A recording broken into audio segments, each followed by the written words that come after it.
هنجيب 60 جرام من الزبدة و50 مللي من الزيت. معانا سكر حبيبات رفيعة حوالي 140 جرام، كوب الا ربع. هنضرب الكلام ده كله لغاية لما ينعم معانا الخليط. هنضيف بيضتين بدرجة حرارة الغرفة، بس هننزل بيهم بيضة بيضة. هنضرب كل بيضة لوحدها لغاية ما تمتزج مع الخليط كويس، وبعد كده نضيف البيضة التانية طبعا عشان خليط الزبدة ما يفصلش مننا. هنضرب الكلام ده كله كويس جدا، وهنضيف الفانيليا، ومعانا كمان خل. هنضيف معلقة صغيرة من الخل، ومعانا عصير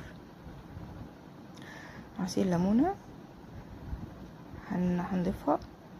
طبعا لو احنا عايزين طعم الليمون باين هنزود الليمون شوية وهنحط بشر ليمون، لكن انا هنا حطيت عصير ليمونة فما كانش طعمها باين في الكب كيك بتاعي. هنا المواد الجافة كلها هكتب لكم بقى المقادير بتاعتها في صندوق الوصف او في الكابشن. انا حطيت معيار هو كوبايه ونص دقيق، وهقول لكم بقى بقيه المقادير الجافه كلها.